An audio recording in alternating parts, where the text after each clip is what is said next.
하나님의 말씀은 마가복음 14장 53절에서 65절 말씀입니다. 저희가 예수를 끌고 대제사장에게로 가니 대제사장들과 장로들과 서기관들이 다 모이더라.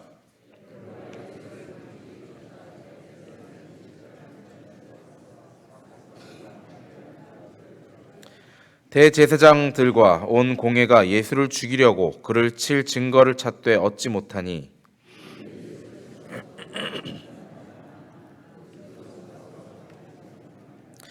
어떤 사람들이 일어나 예수를 쳐서 거짓 증언하여 가로되 우리가 그의 말을 들으니 손으로 지은 이 성전을 내가 헐고 손으로 짓지 아니한 다른 성전을 사흘에 지으리라 하더라 하되 오히려 그 증거도 서로 합하지 않더라. 대제사장이 가운데 일어서서 예수에게 물어 가로되 너는 아무 대답도 없느냐? 이 사람들이 너를 치는 증거가 어떠하냐 하되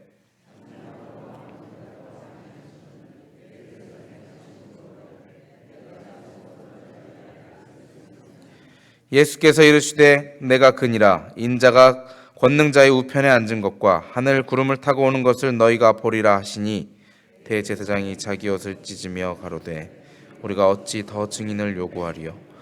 그 참남한 말을 너희가 들었도다. 너희는 어떻게 생각하느냐 하니 저희가 다 예수를 사형에 해당한 자로 정죄하고 혹은 그에게 침을 뱉으며 그의 얼굴을 가리우고 주먹으로 치며 가로되 선지자 노릇을 하라 하고 하속들은 손바닥으로 치더라.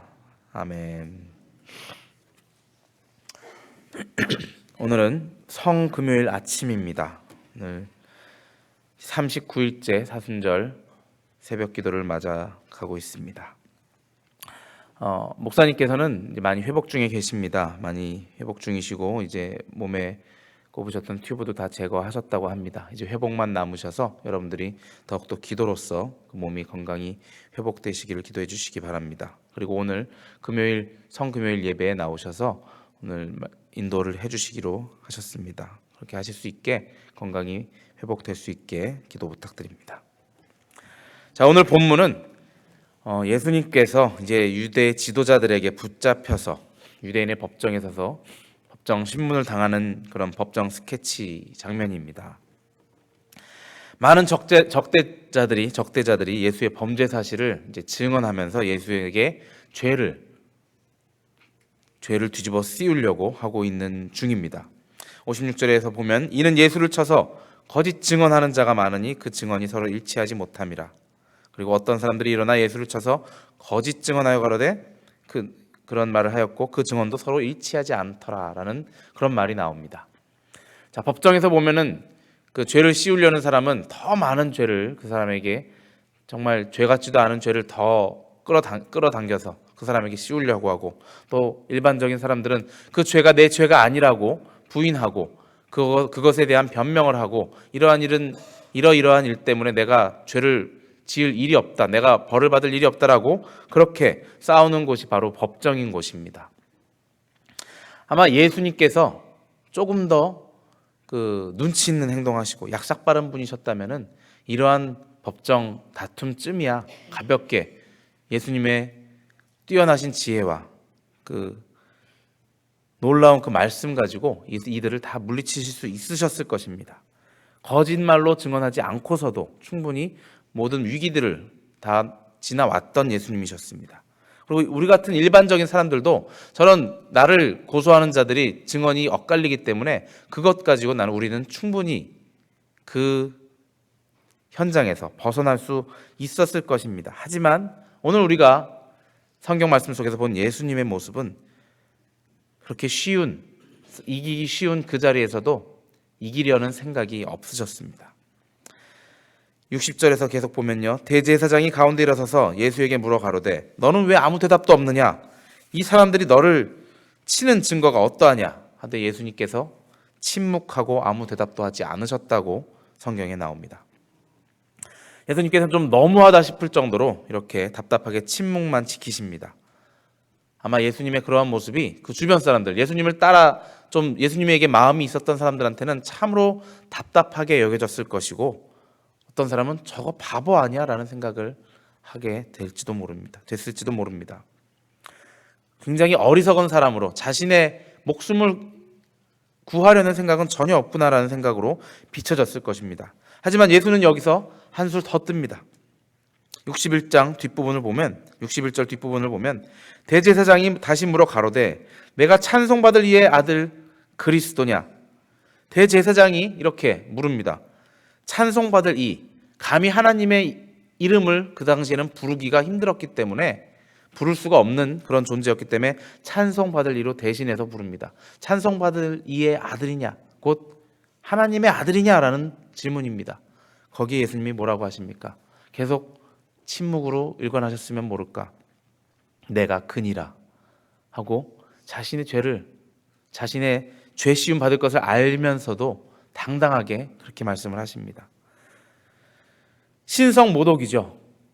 감히 그들이 이름조차 부르기 어려운 하나님의 아들이라 함을 스스로 밝히는 것입니다. 자기 무덤을 파는 행위를 예수님은 이렇게 하시는 것입니다. 정말 하나님의 아들이라 하더라도 정말 더 다른 그 무언가를 위해서, 이 시간 생존을 위해서 한 번만이라도 둘러댔다면, 아니면 조금 다른 식으로 표현을 하고 그들을 늘 앞에서 하시던 것처럼 그들을 헷갈리게 만드셨다면 예수님은 아마 그 자리에서 그렇게 당하지는 않으셨을 것입니다. 하지만 거기서 예수님은 바보처럼 내가 너희가 말하는 그 하나님의 아들이다 라고 말씀을 하십니다. 예수는 이렇게 대제사장 앞에서만 이렇게 바보 같은 행동을 하신 것이 아닙니다. 우리 그 다음에 나오는 15장에서도 보면은 빌라도 총독 앞에서도 똑같이 답답한 모습을 보입니다. 빌라도 총독이 또 예수님을 신문하게 됩니다.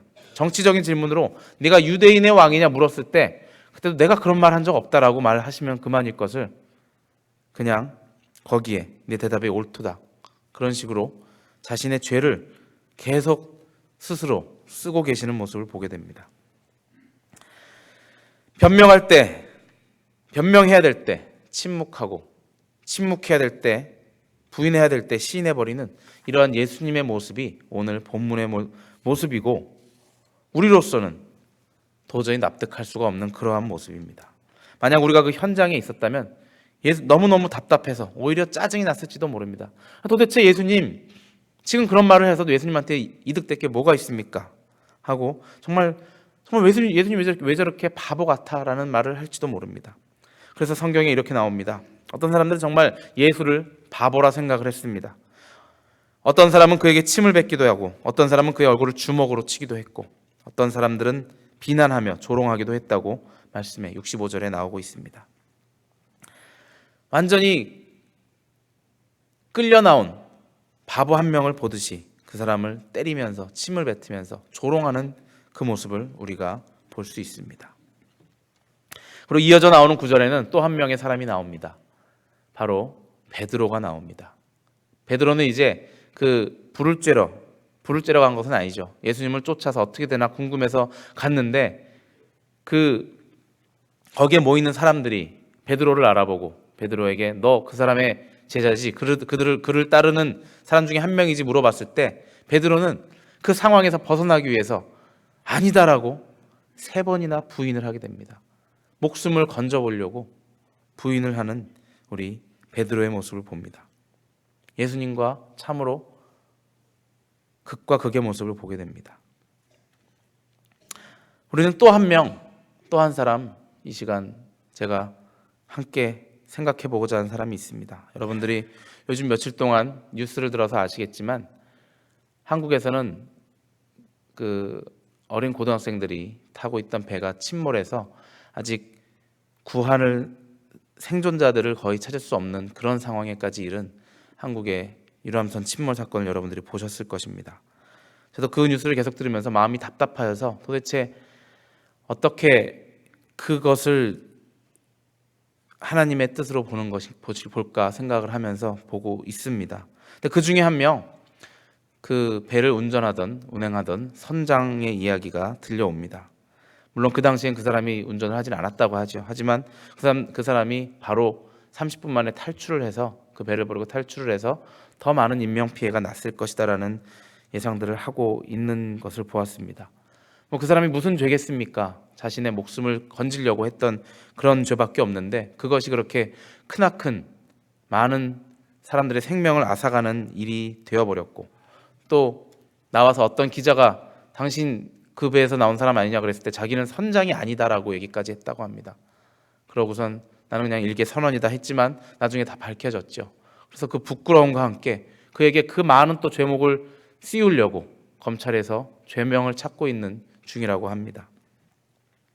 그 사람의 모습을 들으면서 베드로의 모습도 생각이 났습니다. 자신의 생명을 부지하기 위해서 자신의 잘못조차, 이건 명백한 잘못이 있음에도 불구하고 잘못을 인정하지 않는 우리 나약한 인간의 모습을 그대로 드러나 보이고 있습니다. 이것이 일반적인 우리들, 인간들의 모습일 것입니다.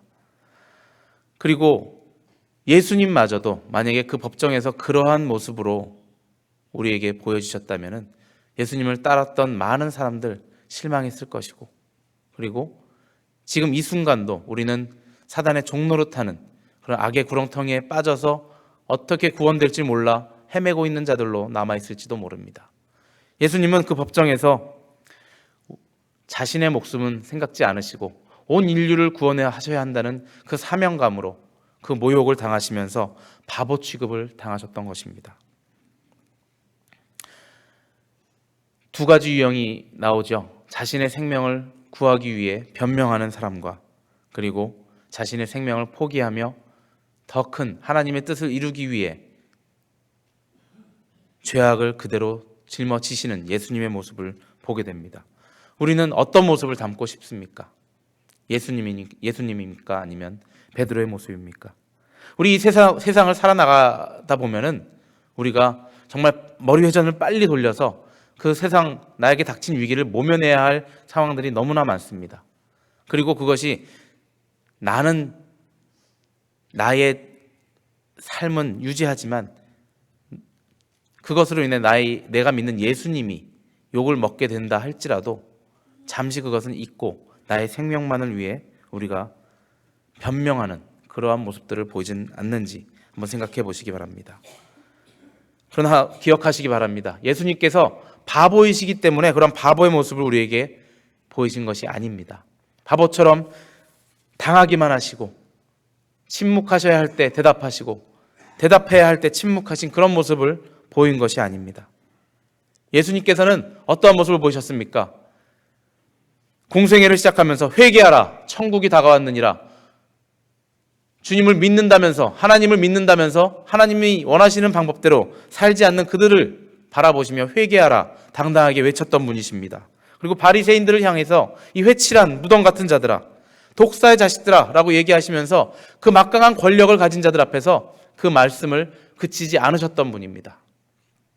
성전을 더럽히는 장사치들 앞에서 내 집은 만민이 기도하는 집이라 외치셨던 분입니다. 그러셨던 예수님께서 입을 닫으십니다. 하나님의 뜻을 이루기 위하여서 자신의 죽음 앞에서 그저 양털을 깎이는 그 양처럼 침묵하며 온전히 하나님의 뜻을 이루고 계십니다. 그것이 바로 우리 인류를 구원하시기 위한 예수님의 선택이었고 하나님의 뜻을 이루기 위한 예수님의 선택이었습니다. 여러분, 그리스도인이 된다는 것이 쉬운 일이 아닙니다. 바로 예수님을 따른다는 의미죠. 예수님의 이러한 일까지도 우리가 따라야 하는 것입니다. 진리를 가슴에 담고 정직하게 우리 삶을 살아나가야 하고 하나님의 뜻인 것을 안다면 그 뜻대로 나에게 손해가 올지언정 하나님의 뜻대로 해야 하는 것입니다. 베드로도 결국 이렇게 주님을 부인했지만 나중에 부활하신 주님을 다시 만나고는 다시 한번 강한 사람이 되었습니다. 성령의 힘에 의지하여 정말 목숨을 내어놓으면서 주님을 전했던 그런 사도가 되었습니다. 우리가 어떤 삶을 살아야겠습니까? 하나님께서 우리에게, 예수님께서 우리에게 분명히 다시 한번 말씀해 주십니다. 마태복음 5장 38절을 한번 우리가 찾아서 보기를 원합니다. 마태복음 5장 38절 신약성서 7페이지에 있습니다. 마태복음 5장 38절에서 48절 말씀은 우리가 잘 아는 산상수훈의 일부분입니다. 예수님께서 우리에게 이렇게 살라고 가르치셨습니다. 교독하시겠습니다. 또 눈은 눈으로 이는 이로 갚는다 하였다는 것을 너희가 들었으나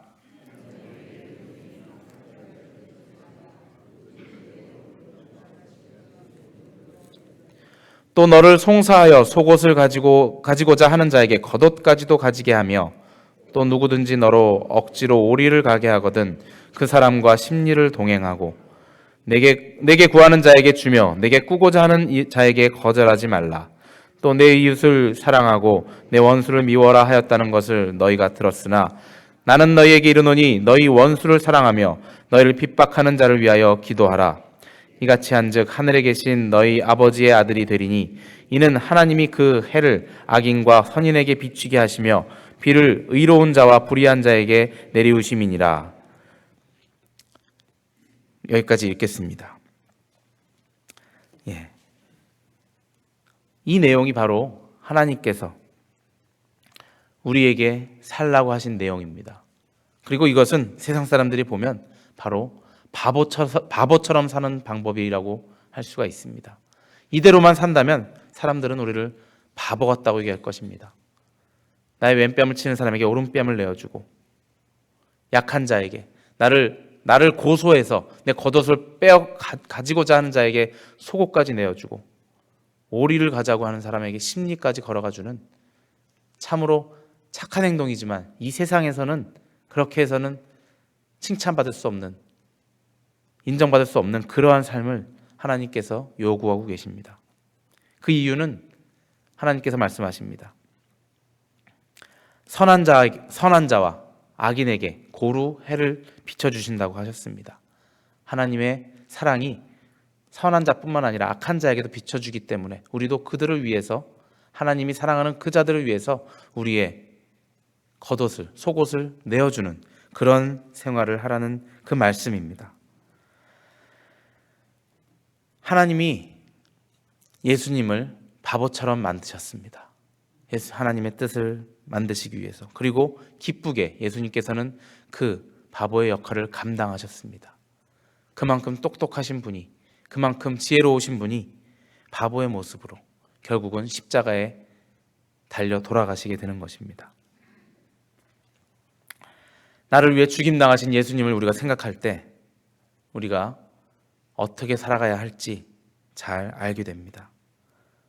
오늘 이 시간 우리가 예수님을 다시 한번 생각하시기 바랍니다. 오늘 우리가 드리는 성금요일 예배에는 주님이 십자가에 못 박히신 그 사건을 우리가 다시 한번 묵상하며 주님이 왜 돌아가셨는지, 어떠한 방법으로 돌아가셨는지 묵상하며 내가 주님을 따라 나의 십자가를 지고 따라가야겠다라는 그 다짐을 다시 한번 하는 시간입니다.